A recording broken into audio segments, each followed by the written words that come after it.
17 décembre 1902. Pour pouvoir être victime, l'union permanente avec Jésus est nécessaire.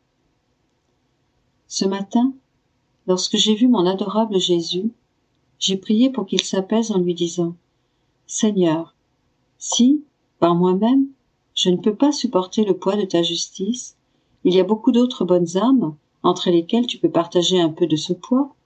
Ainsi, il sera plus facile de le supporter et les gens pourront être épargnés. » Jésus répondit « Ma fille, ne sais-tu pas que pour que ma justice puisse décharger sur une âme le poids du châtiment dû à autrui, cette âme doit être en union permanente avec moi, de sorte que tout ce qu'elle opère, tout ce qu'elle souffre, tout ce qu'elle demande et obtient, soit appuyé sur la stabilité de mon union avec elle.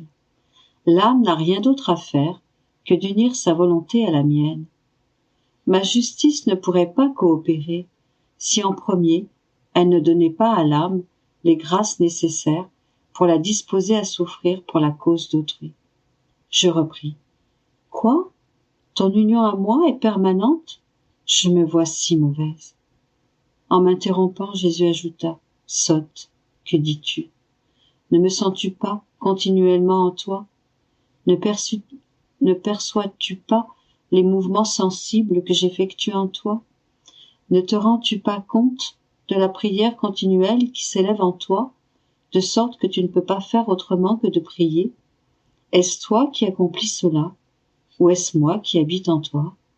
Il n'y a que quelques occasions où tu ne me vois pas, et cela ne signifie pas du tout que mon union à toi n'est pas permanente. Je devins confuse et ne savais pas quoi répondre.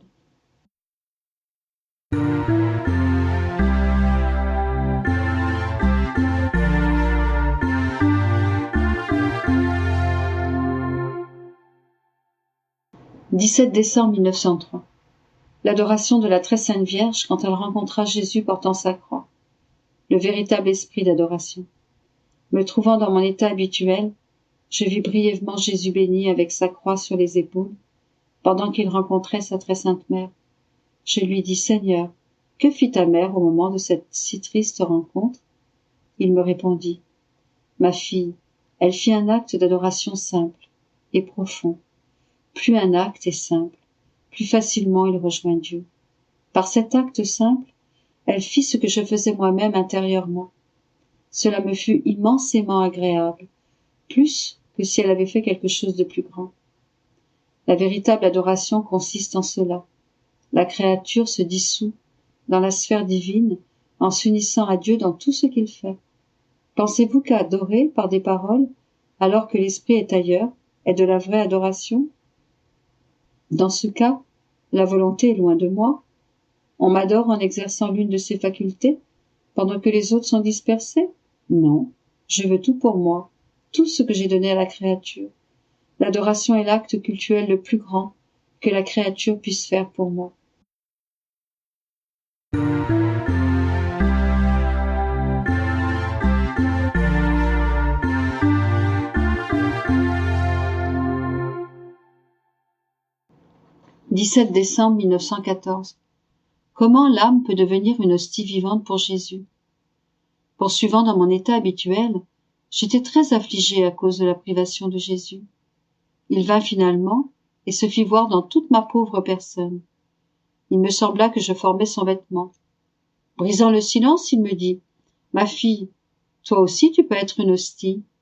Dans le sacrement de l'Eucharistie, l'accident du pain constitue mon vêtement, et la vie qui se trouve dans l'hostie est constituée de mon corps, de mon sang et de ma divinité. C'est par ma volonté suprême que cette vie existe. Ma volonté assume l'amour, la réparation, l'immolation et tout ce qui se trouve dans l'Eucharistie. Ce sacrement ne déroge jamais de ma volonté. D'ailleurs, il n'est rien qui provienne de moi sans résulter de ma volonté. Voici comment tu peux former une hostie. L'hostie est matérielle et totalement humaine. Pareillement, tu as un corps matériel et une volonté humaine. Ton corps et ta volonté, si tu les gardes purs, droits et loin de l'ombre même du péché, sont les accidents de cette hostie. Ils me permettent de vivre caché en toi. Cela n'est cependant pas suffisant, car ce serait l'hostie sans la consécration. Ma vie est nécessaire.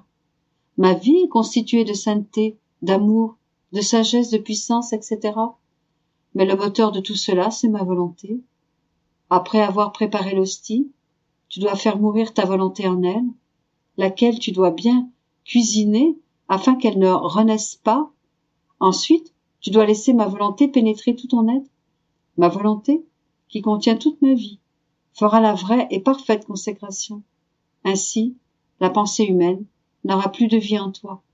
Il n'y aura que la pensée de ma volonté.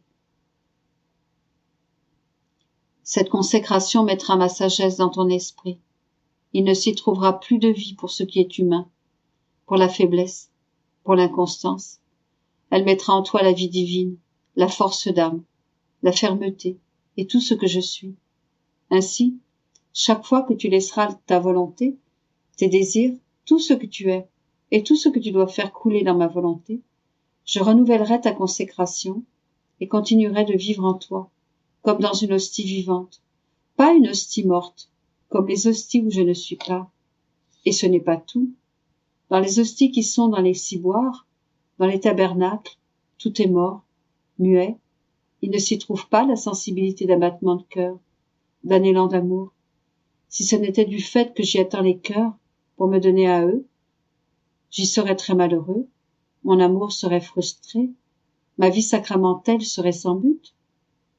Si je tolère cela dans les tabernacles, je ne le tolère pas chez les hosties vivantes. La vie a besoin de nourriture, et dans l'Eucharistie, je veux être nourri de ma propre nourriture. C'est-à-dire que l'âme s'approprie ma volonté, mon amour, mes prières, mes réparations, mes sacrifices, et qu'elle me les donne, comme si c'était ses propres choses. Je m'en nourrirai, l'âme s'unira à moi, tendant l'oreille pour entendre ce que je fais, et pour agir avec moi. En répétant ainsi mes propres actions, elle me donnera sa nourriture, et je serai heureux. C'est uniquement dans ces hosties vivantes que je trouverai compensation pour ma solitude, ma grande faim et tout ce que je souffre dans les tabernacles.